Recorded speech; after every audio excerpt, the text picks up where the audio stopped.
I would like, if I may, to take you on a strange journey. Hello, everyone, and welcome to another edition of Real Estate Realities with the Rebel Broker. My name's Robert Whitelaw, and I am the Rebel Broker. Licensed real estate broker in the state of California, member of the National Association of Realtors. But please don't hold that against me.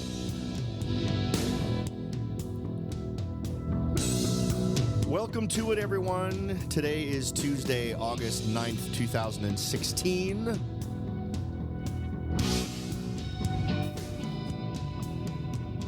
I hope the week has treated you well so far. I realize we're only one full day in, but I hope things are going well for you. Things for the Rebel Broker are going pretty good. And again, I always hate to talk about any deals that actually haven't closed yet just because I hate to jinx them, but things are going well there. Some interesting things to take care of this week in terms of just the usual stuff you do when you get something into escrow. As always, the best way to get in contact with me is through the website, www.therebelbroker.com. Click on Contact the Rebel Broker in the upper right-hand corner. Please feel free to offer any ideas, suggestions, observations, or questions you might have, and I'll be happy to respond as soon as I can. And we're also still doing the survey to help get more information on the folks who listen to the show. That's you. Click on the Take This Survey to Help the Show link at the very tippy top of the page. It's the big red button. It's above everything else, so it should be really super easy to find. Go ahead and click that, answer the 5 to 7 questions that are involved, and it just helps get a good demographic view of the folks who listen to the show. So if you would be willing to take a minute out and take care of that, I would be forever in your debt. And let's go ahead and jump into a couple of things today. In my searches for real estate related stuff, I like it when I find articles that are off the beaten path. By that, I mean sites like Lifehacker or other sites that tend to be more popular with folks who fall into that magical millennial group that we've talked about. Because oftentimes the writers are usually within that age group and the audience is usually within that age group. And I think it's interesting to see what they have to say about various things simply because I think that sometimes they offer insights that challenge conventional wisdom. We've talked a lot about different market segments, and whether you're talking about millennials or you're talking about baby boomers or whatever group. And sometimes it just doesn't jive, right? We talk about it and we talk about things that are actually going on and we compare it to what the experts are saying is a very accurate reflection of what's going on in that particular group. And sometimes the two don't match, right? And it's good to have a good feel for that stuff because frankly, as folks who are either looking to compete out there in the real estate world as a buyer who simply wants to buy their own home, or whether you're an investor who wants to buy a home as an investment to either rent it or to refurbish it and then resell it on the marketplace, whatever your goals might be, understanding your market, who the folks are, who your customers are potentially going to be, or who your competition is potentially going to be, I think is valuable. I think it's at least good to have some of that information bouncing around in your head. So we'll talk about that on today's show. But first, I wanted to talk about an interesting interaction I had with a member of the audience relating to taking advantage of the Olympics. And this seemed like an interesting subject. It's not horribly complicated, but I thought it would be worth bringing up. So there have been a variety of articles that have sort of been floating around relating to relatively disappointing numbers relating to the Olympics and all this development that's gone on around the Olympic Village, and how once the Olympics are over, these are going to represent amazing investment opportunities for some shrewd investor out there. Is it true that there's going to be tons of stuff that suddenly is just available? Yeah, it is true. But there's a few things I think you want to keep in mind. You don't want to let an event completely disconnect you from the fundamentals. When we talked about fundamentals a couple of shows back, and this is another example of where holding on to those fundamentals is absolutely important. My general feeling, given what I've read relating to the Rio Olympics, the ramp up, the construction that went on, is that this is not likely going to represent a great opportunity for folks post-Olympics. If you Google past Olympic venues and you take a look at them, you find that by and large, they are abandoned and unused. And a lot of those were ones that were very well built, everything was carried out well and the area came out just fine. Rio does not fit that bill. I've managed to talk to a few folks who were there, and I would be very concerned about buying any property that was built during this time period simply because I'd be worried about the quality. I'd be dramatically concerned about how long a building I might buy that was built under these circumstances, how long that thing might stay standing. A lot of weird things went on, a lot of corner cutting went on. And as I understand it, construction is already kind of a freewheeling thing in Rio. And given the circumstances and the intensity of the desire to get things done by a certain time, I'm not thinking that you are buying a potential opportunity. It would seem to me you're buying a potential liability that could really make life difficult for you. And let's sort of be honest about it. Do we expect the venues, the areas of the Olympics to be more popular after the Olympics than during the Olympics? Let's try to take a critical look, right? Back in, it was from Fortune magazine. Back in April 4th, they were reporting that only half of the 2016 Olympic tickets in Rio de Janeiro had been sold. 5 days ago, Olympic organizers gave away 240,000 tickets in order to boost the perceived attendance at various events. So even as things are now, even with everything going on, they're having difficulty getting people to come and show up. Now, I've come across a few articles out there that are really sort of pumping up this idea that are supposed to draw real estate investors and developers into the area to take advantage of this great infrastructure and these great venues that have been created in Rio in order to leverage them into an appealing destination spot for post-Olympic tourists. Not so sure that's going to happen. I think a great example is to look back at the Olympics in Greece. And if you just Google it and take a look at some of the photos, and you'll see all the abandoned venues that are literally rotting away with no real post-Olympic plan for any of this stuff. So is this something you should jump into? You know, it's not a universal no. It's not a you should automatically dismiss it. But just like everything else, stick with your fundamentals. Take a look at what's there. Take a look at the demand for it. Take a look at whether or not there is a viable solution for you as an investor to achieve what you want to achieve in terms of rate of return.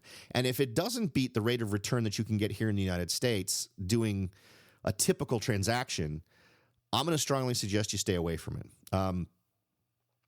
I am not a fan of making investments in real estate in other countries where property rights are not as respected. We here in the United States assume an awful lot in terms of real estate and what we get to do with it. And a lot of us get very upset about the limitations that are placed on us by our government.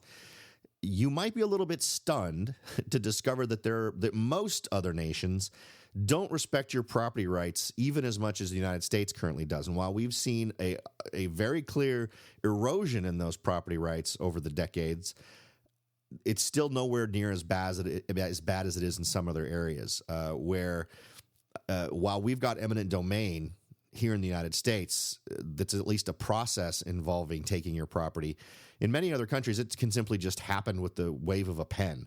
So you need to make sure that you can do what you need to do with a level of security that you're comfortable with. So keep that in mind if you're going to do any overseas investing. Now, and I want to, in full disclosure here, I have never really been horribly involved in investments in real estate outside of the United States. I have mostly been folks coming the other way. So I've had folks that I've talked to mostly from the UK and from Spain and a few folks from France and a couple from Germany who have contacted me relating to doing investments in the United States and asking for tips on different areas to look at and what are good places to put their money, those types of things. And depending on what their goals were, some of them had a blend. Some of them wanted to get just a straight investment property. Some of them wanted to have a property that they could be an investment when they're not occupying it, but wanted to use it as something that they could go to as a vacation property every year. So there was a blending of not just business math, but then also desirability. So there was a little bit of emotion there because folks obviously want to have a place they want to go to. So it needed to be a place they liked as well, not just a place that would just be attractive to, say, the largest number of potential tourists or month-to-month renters or lease-style renters. So there's that. I haven't had anybody out here in the audience ask me about anything specific in terms of wanting to go there, but I've just read some articles. I've talked to a few people about what I thought it represented as an opportunity.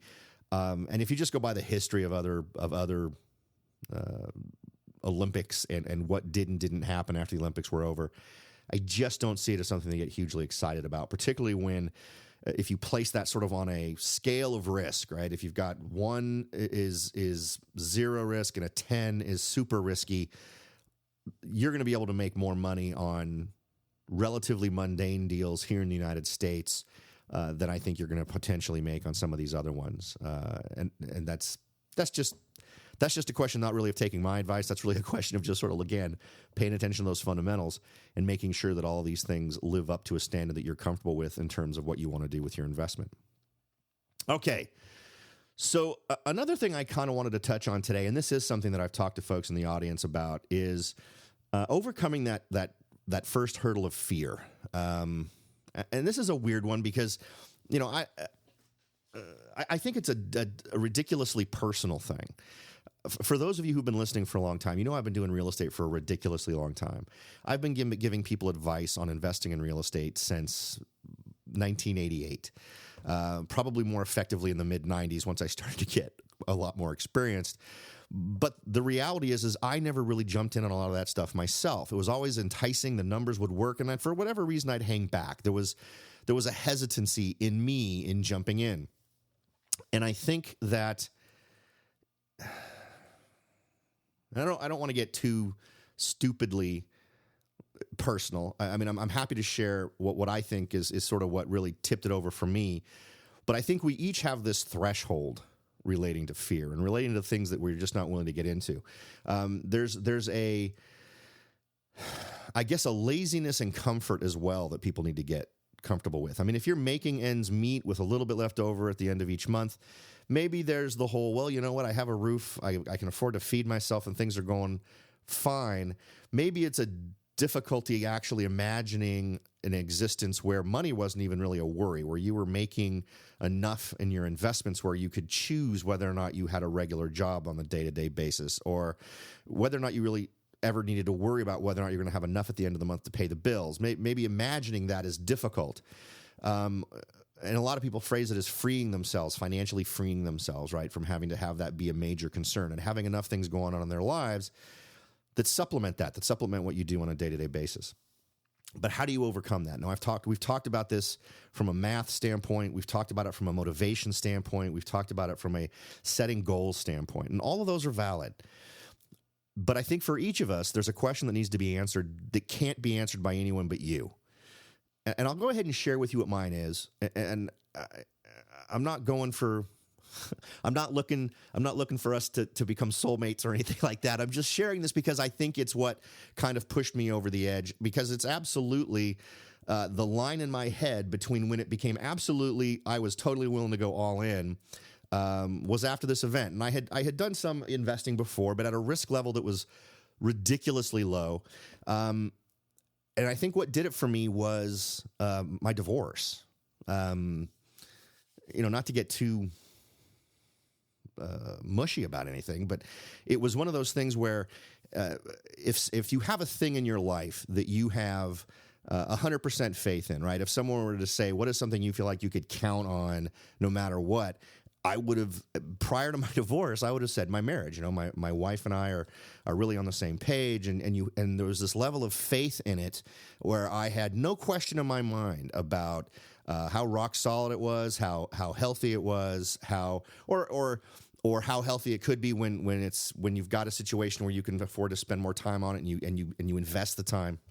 And that we were both calibrated to that, and that there were times when it was a little bit thinner. in terms of being able to spend attention on it, because 3 boys take a lot of time and real life intrudes and all these other kinds of things. But that was it. I had this absolute faith in that thing. And for you, that thing is out there too. You've got something in your life that's sort of the same. Now, here's the bad part. For me, when that turned out to not be true, when I realized I had misplaced that it was incorrect, that I through some, and you have to own your own stuff, right? So I could try blaming someone else, which really doesn't get me anywhere. If you go ahead and you try to figure out what do you need to own about this, and one of those things was I clearly did not understand the reality. I believed it to be something that it wasn't. And once that was there, once something that I had absolute certainty about, suddenly that certainty was absolutely incorrect, that kind of flipped a switch in my head. And I can't really explain it, but I suddenly became willing to take whatever risk. Maybe it was one of those things where, God, if I could be so sure about this, because you'd think that would have the opposite effect, right? You'd think something like that would really make you more timid. It might make you more hesitant, right, to kind of have faith in your own ability to ascertain what a situation is. In my case, it was like, well, geez, you know what? I may as well just roll the dice. I may as well just go with it. I may as well go with the best educated guess I can, and then just go. Because here's the truth of it. It meant that suddenly those decisions I thought I was making that were absolutely safe, that were absolutely correct, weren't necessarily. You could do something that you thought made absolute sense and still have it go and have all the data be on your side, or at least all the data that you've chosen to believe in, and have it go completely boots up on you.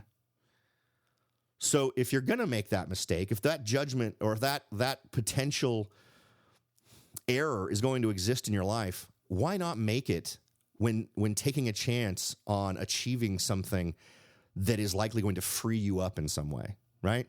Does that make sense at all? Am I just... I'm questioning whether or not this is an intelligent line of conversation at all. But that was me, right? And I can't say use that for you because you have to figure it out for yourself. Who knows? Me suggesting that you pursue the route that I went could result in the opposite thing. It might do to you what I thought it would have done to me, which is make me far more hesitant to take risks. But quite the opposite. It made me willing to question even the things that have continued to be consistent in my life, right? If I can be wrong about something on that end of my life, I can be wrong about something on the other end of my life. So there you go. It made me much more willing to take much bigger risks. And maybe it's because I felt like I'd already experienced a worst case scenario of something. And when it was all said and done, it really wasn't that bad. It was terrible and it was horrible. And I wish I could have avoided it somehow.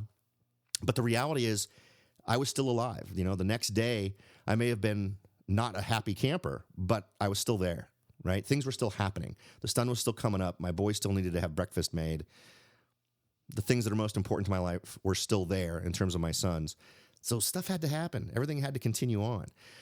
And that really just fed this idea of, well, then screw it. Just go for it.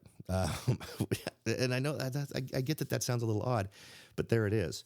So there's no pat answer, I guess, is the bottom line. That was my answer. Your answer is likely to be different.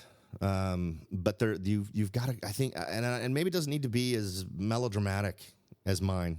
Maybe you can just sort of sit back and realize that even if things go horribly wrong, you're going to discover that things all still keep going, right? And it's just a question of plugging on from there. All right, folks, we're going to take a quick break right now. When we come back, we're going to go ahead and jump into 12 things that, according to this article, 12 things that a millennial should have considered before buying their first home. And this is looking back on after they purchased their first home. So stay right where you are. We'll cover that next. Are you ready to jump in and start your search for your first investment property? Maybe you've decided that it's time to own your own home, or maybe you're ready to sell your home and move on to something new. No matter what your goal is, the Rebel Broker can help. That's right, aside from hosting this show, I am also the owner, broker of Whitelaw & Sons Real Estate Services right here in Silicon Valley. With over 25 years experience serving Silicon Valley, Morgan Hill, San Martin, and Gilroy, I or one of my great agents can help you achieve your goals in real estate. So if you're ready to look into taking that next step towards achieving your real estate goals, point your browser at www.soldbyrobert.com. That's www.soldbyrobert.com and get in touch. Let me show you how I will earn your business and your respect. Again, that's www.soldbyrobert.com, or you can call me at 408-852-0525. California Bureau of Real Estate ID 00984-909. Welcome back to it, folks. We're going to go ahead and jump in. For really no other reason than I think this is something that is potentially an interesting insight into folks that sort of fit into that millennial mold. I think without really intending to do so, this writer tends to reveal some things that I think actually contradict a little bit some of the things we've accepted about millennials, particularly some of the home choices they're making, because it actually tends to sound very much like most other folks. And I think what we're finding is that changes in terms of what folks are looking for have a lot less to do with what their actual preferences are, and much more to do with what the demands of the marketplace sort of force them into deciding that they want. Now, this comes to us from Lifehacker. Again, it's one of those folks, one of those sites that tends to appeal to that group. It doesn't entirely. Obviously, I'm not in that age group, and I am and perusing their stuff fairly regularly. His number one item is an apartment offers more benefits than you think. That sort of reflects what we've understood about this group, right? That you shouldn't just instantly assume that apartment living isn't the thing for you. Things that he lists off that he thinks are cool features of living in an apartment: or you don't have to do maintenance on the property. If something goes wrong, you call the landlord. If it's your house, either you're going to be fixing it or you're going to be calling someone to fix it. And in either case, you're going to be spending money on getting that done. Rental insurance is far cheaper than homeowners insurance. You don't have to have things like property taxes or association fees either. Tasks like mowing the lawn, cutting weeds, trimming trees aren't even things you need to worry about for a second. They're just taken care of, and you go on with your merry day. You don't have to spend time on those tasks or pay for the equipment to get it done, so you don't have a lot of miscellaneous junk that just sort of sits around until you begrudgingly use it once a month. It all means expenses when you're living in a home, expenses that people often don't look at when they compare a mortgage to apartment rent. We've talked about this before, and I've suggested a number of rent versus buy calculators that you can check out if you want to check out any of my previous shows. Number 2 on the list, and this is an interesting one, and I think it also feeds on the concerns that we get whenever we've read data on what are some of the primary concerns for millennials, for instance. And I think this is true of most groups when they're doing their first purchase, is a 20% down payment is incredibly important. And we're kind of in this financial climate where, for whatever reason, the powers that be want to facilitate buying at any level. 0% down, 1% down, 3% down, 5% down. And very little time is spent pushing for that 20% down that I think represents a healthy skin in the game kind of circumstance for buyers. I know if I was someone who was lending my money to someone who wanted to buy a house, I would want them to have enough money in the game that I think would outpace any potential loss in the foreseeable future. By that, I mean, if I'm going to do a loan on a home, and I believe that there may be a downturn in the market coming up, I would want to have a down payment that I think at least covers that, so that the person who's buying is never in a position where it makes fiscal sense for them to simply walk away from the loan. Do I think 20% is enough? Yeah, right now, I would be pretty comfortable with that. Simply because even if it does invert into that point where suddenly the home is worth less than they owe on it, there is still enough money invested. There's still such a large amount of cash wrapped up in it that they don't want to leave it. And the other bottom line that we understand with real estate, even with the ridiculous downturn in 2007 through 9, we've seen this rebound. And that's the way it works. We see rise, dump a little bit, rise, dump a little bit, rise. That's the cycle. That's the way this tends to work. So eventually there's this idea that they'll recoup that based on typical movements of the marketplaces. So that was number 2 on his list. Number 3 on our list was location is incredibly important. What's interesting about this is the mindset. And I'm going to go ahead and read you part of this, because this is suddenly not going to sound a whole heck of a lot like what we hear millennials are all after. Wherever you decide to live, you're going to be commuting from that place to wherever it is that you work. That commute is going to have a cost in the form of both money and time, a cost that is going to be repeated over and over and over again as long as you have that job. If you live close to that area, great. You can walk to work or take a bike to work, which means your commuting costs are practically zero. If you're a bit further away, you can probably take the bus to work or the subway. You'll have to pay some mass transit fees, but it'll still be pretty cheap in the big scheme of things. Let's see. So what's interesting here in his discussion about location, nowhere in here, in fact, let's see here. At one point, he actually mentions that his significant other does not want to live downtown. Now, where are we hearing that all the millennials want to live in these downtown types setups? Now, what's funny is this discussion that this individual is having sort of with his own audience in terms of writing this article, and with himself, really, in terms of laying out his experience, sounds like every other buyer I've ever talked to. This does not sound like someone who has made a huge shift from previous generations of folks who've wanted to buy a house. I get a little encouragement from that, because I think that when folks actually think about what they actually want to do in real estate, I honestly don't think that we see this sea change revolution in what everybody wants. I think what we see is that folks adjust expectations based on what they're seeing in the marketplace. And a lot of folks simply see they've tried forever to try to get a home that matches this scenario, and they discover they can't afford it. They can't save fast enough to be able to get that down payment to buy the house that they want. So they have to start looking at lower price points, and they don't find what they want at those lower price points. And that's why we start to see these quote unquote geniuses come up with new real estate plans for old style townhomes or old style stores on the first floor and condos on the second and third floor, that type of stuff. That blends, right? That tends to create this new style downtown. Now, do I think that's a cool thing? I absolutely do. Do I think that it is the number one choice of most folks? Again, I think for some folks, yes, but I don't think any more of the market than previously. I think what we find is that, again, it is about what folks can do, not what they want to do. Number 4, shop around for your mortgage and get pre-approved. Awesome advice. This should be step 1. This should not be step 4. He mentions that he shopped around on a very limited basis for a mortgage, but our quote-unquote shopping around mostly consisted of looking at a few advertised mortgage rates and then quickly selecting a single financial institution to work with. Do not do that.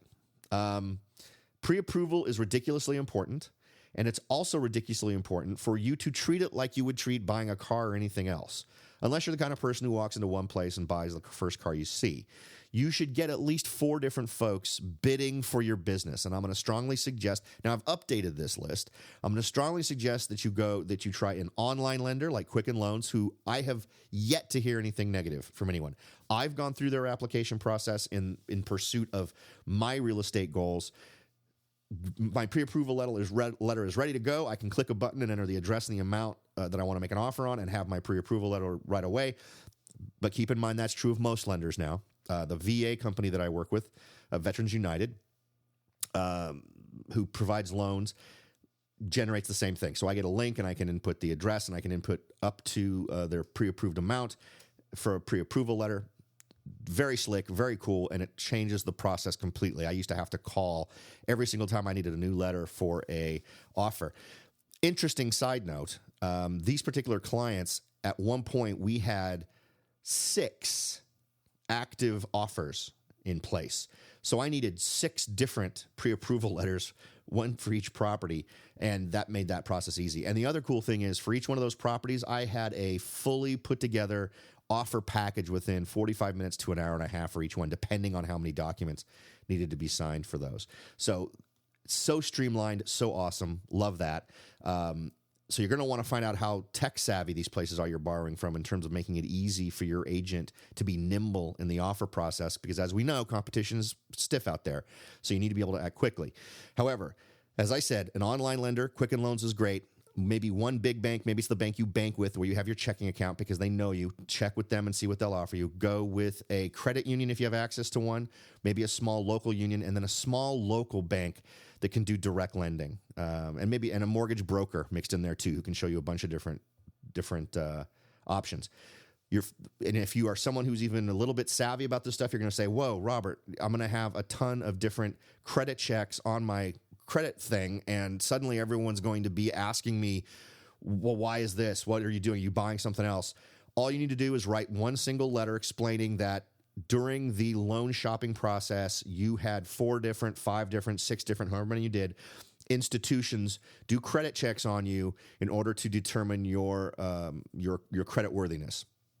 I've had to do that every time because I am also someone who shops around for every single one of my loans, so I invariably have to write a letter.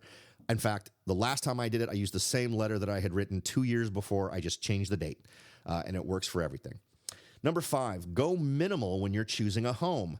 This is interesting to me because it's the exact opposite of what we've been hearing in terms of what millennials are looking for. This guy suggests going minimal. Well, what have we been hearing? We've been hearing that millennials are tending to buy that home they want to stay in for a very, very long time. They want to jump through this hoop once and have it last for much longer. So we were even predicting that if we could believe that data, we were looking at situations where it could be closer to 10 years before folks get on the sell their home cycle. Remember, it was 3 to 5 years, and a lot of folks have been predicting that's going to change and to be far more extended. Here's an example of someone in that age group giving advice to other folks in that age group, saying it's easy to get blown away by the bigger homes with nicer decor and furnishings. They look good, they're roomy, they shine in comparison to smaller homes with lower quality decor. The thing is, you're paying for that extra space. You're paying for those nicer elements. You're paying a lot, in fact. This writer's advice, similar to my advice when shopping for anything, quote, start at the bottom and inch your way up. Don't start by looking at homes at the high end of your pre-approval. Start by looking at a bunch of homes at the low end and see if any stand out to you for your needs. And I don't think that's necessarily a bad strategy, but that absolutely falls into the old way of buying, right? This is somebody who in that 3 to 5 year window, when the family starts to grow or things start to change, is going to be looking to sell and getting into that home that now meets the new needs, right? So do I think this completely throws out this whole idea that more millennials are looking to buy that home to stay in longer? No, I don't think it does completely, but I think it's interesting to point out that there are clearly folks within that group that are louder voices that are communicating with others that are starting out saying, go for the cheap home, go for the entry level thing. You can find something later when you need it. So I thought that was interesting. Number 6, a 15-year mortgage is virtually always a better idea than a 30-year mortgage. Yeah, absolutely. I think it's super smart to pay off a house in half the time that you would normally pay it off. I think that that if you plan on keeping that house forever, that's absolutely a smart thing to do. It's really a question of whether or not you can afford it. When you do the math on how much money you save over the life of a 15-year versus a 30-year loan, it's ridiculous. It's enough to make your brain pop. So if you can swing it, great. If you can't, or you have a question in your mind about how much of it you can handle, let me suggest you get a 30-year mortgage, but you pay it off like a 15-year mortgage. So what you're basically doing is reducing the time, right? Your monthly payment's always going to be X amount of dollars. But by paying off early or contributing to principal over the course of that 30-year loan, you will end up shortening the amount of time that loan's going to last. So that's what I'm doing on my current mortgage, right? I overpay my mortgage by a range of anything from, say, $500 to $1,000 a month, depending on what's going on. And that basically means I'm pulling that payment date closer. The payoff date is getting closer to me every single time I do that. Now, here's what's great. If I find myself in a month where I can't afford to do that, I can go right back to making the regular payment and everything's still fine. You lock yourself in with a 15-year mortgage, and you're stuck with that payment. You don't make that payment, then you're going to have a problem. Is there a downside to doing my suggestion? Yeah. You're going to pay a little bit more. You're still going to pay a little bit more for that 30-year mortgage because you're paying a higher interest rate. So, yeah, that there is a downside there. But I think that it's absolutely worth it given the flexibility that it gives you and how you can manage your cash flow month to month. Number 7, never go above using 40% of your take-home pay as debt payments. I think that's super smart. This sounds like a guy who's absolutely got a plan in terms of how he's going to preserve his personal wealth. I think that's a great way to go. I think in some areas it's just ridiculously impossible to do. In the Silicon Valley area, 50 to 60% is far more normal, unfortunately. But again, if you can do that and you can swing it, it may dovetail nicely with going with his minimalist strategy of going with the minimum house that you need versus the minimum house you think you'll need in, say, 5 years or 10 years. Number 8, flipping requires a lot of sweat equity. It's not just a pure profit and reality show fun. Absolutely. And it's totally going to depend on your marketplace. I'm not sure where this individual was buying their property, but you're going to have 2 things working for you, right? First is going to be market momentum.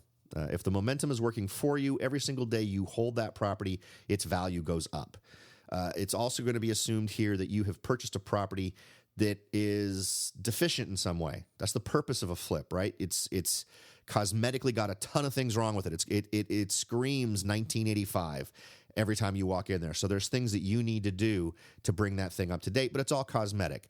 If you're someone who's a little bit more adventurous, a home that has actual physical problems that you need to deal with, but those also tend to pay off a little bit more, particularly if you have experience with that stuff, because nothing scares off people more than a lot of physical problems with a property. But in addition to that, nothing is better fodder for you to negotiate a lower price than a lot of physical problems with a property. Number 9, you're going to want a healthy amount of cash in hand when you move. This is one that I mention to my buyers on a pretty regular basis, that they're going to want to have some nest egg, some sort of amount of money that they're going to have sitting in the bank that they're not going to spend on something frivolous, and they're going to hold on to that for a while just to see what they need to do relating to the house. And once you've gone through a certain amount of time, you need to then consider options on how you want to spend that money. In the months, according to, and quoting the article, in the months prior to your move, don't just throw everything into a down payment or into closing costs. Keep some aside for the inevitable bundle of expenses that you're going to discover when you move in. You're going to find that you need lots of things, particularly items that were previously provided by your landlord. You'll need a mower or a mowing service. You'll need lots of various tools. You'll need some furniture, even if you buy super low-end stuff. So here, and one thing he doesn't mention is you are likely going to live in this new place differently than the last person. If you are buying a home from someone that had one person living in it for years, and suddenly there's 3 of you, including a child, you may find that additional level of use pushes some elements of the property into a point of failure, whether it's plumbing or whether it's electrical system or whatever. You may find that there are issues that you then have to deal with because the house is simply dealing with new circumstances, specifically you. Number 10, fill rooms with very basic furnishings and upgrade slowly from there. We've talked about this particular topic before. I think it fits in nicely what we talked about yesterday in terms of places to go to inexpensively get things for your home. And I think that makes complete sense, but I think it also dovetails in with have a certain amount of money set aside that you're going to have after escrow closes for you to address issues relating to the property once you move in. Number 11 on our list, adopt a one-in, one-out policy from day one. Once you've settled in just a little and have purchased a few true essentials for your home, basic furnitures and furnishings and such, adopt a one-in, one-out policy for everything in your home. If you bring in an object of some type, you need to get rid of an object of the same type by selling it. I think that's awesome. And this is a strategy you can use. I am now using that strategy in my life. I have enough junk in my house that I'm all about reducing the amount of stuff. So I am in a constant state of creating piles. The piles of stuff I'm going to donate, the piles of stuff I'm going to sell, the piles of stuff that I'm just going to toss. And then I have a new policy. If something new gets added to the house, I got to pick something that was along the lines of that thing that's got to get out of the house. So this guy apparently is all about keeping things simple. I think that's a great strategy if you're trying to get a little bit more control of the miscellaneous junk in your house. Number 12, put in an effort to know all of your neighbors. We have never talked about this. And for those of you out there that are sellers, those of you out there that are buyers, I think this is great. I think maybe a couple of years ago, we had a conversation about real estate agents that walk a farm or the area that they specialize in, or when buyers are viewing a home, if you get an opportunity to talk to neighbors. We talked about that as part of the pre-offer list of things to do. Try to get a chance to talk with someone who's a nearby neighbor. But, I think this is a super important one. And I know that in my personal life, I know my neighbors on both sides. I don't know my neighbors diagonally across the street as well as I probably should. I don't, to be honest, I don't even know their names. And I should. Because the bottom line is your neighborhood is that first line of defense for your property when you're not there. If they see funky stuff going on, if you talk to your folks enough, like for instance, I have one set of neighbors that will always know when I go on vacation. If they see people driving up on my driveway and getting out of the car and going to the front door and doing weird stuff, they're going to know I'm not there. They're going to know that person isn't supposed to be there. So having those folks there are great for you. Now, and this is true of everything, no matter what you are in real estate, whether you're a buyer who's looking to buy your first home, whether you're a seller who just wants to be able to sell effectively, if you are an investor, no matter what you are, having contact with your neighbors, making sure your neighbors know your phone number. One of my neighbors has a key to my house. So, all of these things can play in to making your life so much easier.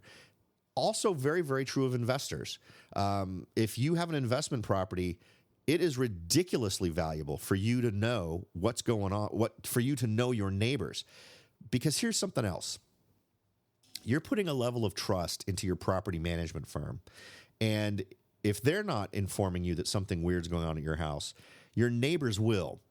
And yet sometimes it's difficult. I've explained before that I think one of the most challenging things about being a long-distance homeowner or landlord or investor is putting your faith in a property management firm. Property management firms can be horrible. I have had some very bad experiences myself, which is one reason why I tend to, at least in some ways, be a little bit more hands-on with my investment properties.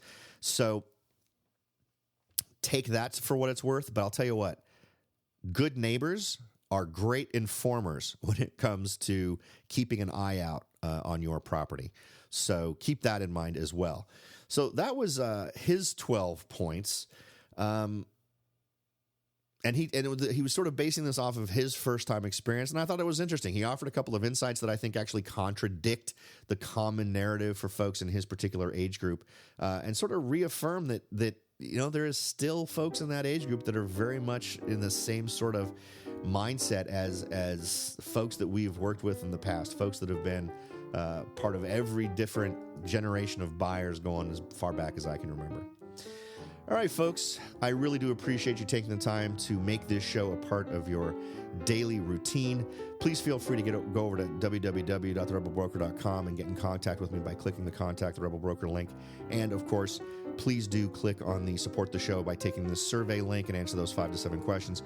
And if you've got a couple of extra minutes beyond that, head on over to iTunes, whatever tool you use to consume the show. Give us a review, some stars, and that would be fantastic as well. Thanks again for listening, everybody, and I'll talk to y'all next time.